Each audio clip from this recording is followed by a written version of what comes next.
একটা মেয়ের জীবনের স্বামী তো ছাতা নামা। যে মেয়েটা তার স্বামীটাকে হারিয়েছে একমাত্র সেই জানে যে স্বামী না থাকলে বাইরের জগৎটা কত কষ্টের, কত দুঃখের, কত যন্ত্রণাদায়ক, কত বেদনাদায়ক। স্বামী মারা গেলে একটা মেয়ের জীবন থেকে দুটো জিনিস চলে যায়, এক হচ্ছে হাতের শাখা আর একটা মাথার সিঁদুর। মানবী কি করেছে? হাতের শাখাগুলোকে ভেঙে ফেলেছে, সিঁদুরটাকে জোর করে তুলে দিয়েছে। বাসন খাটিয়া হলো, তার উপর ধর্মশালীকে তুলে দিয়েছে, নয়নে তুলসী পাতা দিয়েছে, হরিবোল বলতে বলতে শ্মশানে নিয়ে গেছে, চিতাটা সুন্দর করে সাজিয়েছে, তার উপর ধর্মশালীকে তুলে দিয়েছে। রাজ্যের মানুষ কতগুলো উলু ধরিয়ে দিয়েছে, শোন বাবা চন্দ্রভাস, উলুগুলো তুই ধর, উলুগুলো তুই নিয়ে তোর বাবার চিতাটা 3 পা ঘুরে তোর বাবার মুখে আগুনটা দিয়ে দে।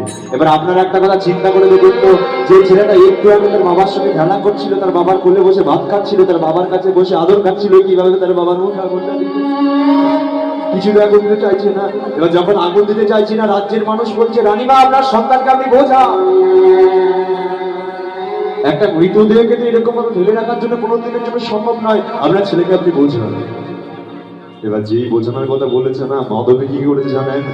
ছেলেটাকে না কোলে তুলে দিয়েছে, কোলে তুলে দিয়ে না আঁচলে দিয়ে গোটা মাথাটা উছিয়ে দিচ্ছে। চন্দ্র বলো বলো, ধরে কতগুলো কাঠ জোড়ো করা আছে দেখতে পাচ্ছিস? পাচ্ছি। ওটাকে বলা হয় চিতা। ওর বন্যা জানিস চন্দ্রদের বাবা শুয়ে আছে। তুই একটা কাজ কর, ওগুলো তুই ধর, ওগুলো তুই নিয়ে তোর বাবার চিতাটা 3 পা ঘুরে তোর বাবার মুখে আগুনটা দিয়ে দে। বাচ্চা ছেলে তো যেমনটা বুঝেছে তাই করেছে, ছুটে গেছে চিতাটার দিকে গিয়ে না 3 পা ঘুরে তার বাবার মুখে আগুনটা দিয়ে দিয়েছে। এবার বাচ্চা ছেলে তো এতগুলো আগুন একসঙ্গে কখনো দেখে না, ছুটে গিয়ে তার মায়ের কোলটা জড়িয়ে ধরে যে, ও চলো না ঘরে। বাবা তো ওখানে পুড়ে যাচ্ছে, বাবাকে ওখান থেকে নিয়ে চলে আসবো, তারপরে সবাই আমরা 3 জনে মিলে গিয়ে আবার একসঙ্গে গিয়ে থাকবো, কোনো অভাব থাকবে না, আমাদের সংসারটাও।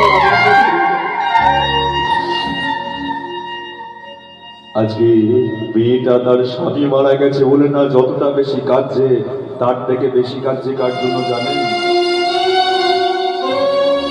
তার ছোট্ট ছেলেটা। কারণ জানে ছেলেটা একই দিনে তার বাবাকে হারিয়েছে, কিছুক্ষণের মধ্যে আমাকে জ্বলন্ত চিতায় উঠে সত্যি। মাধবী কত করে অনুরোধ করছে, মন্ত্রী মশাই দেখুন না একটু ছোট্ট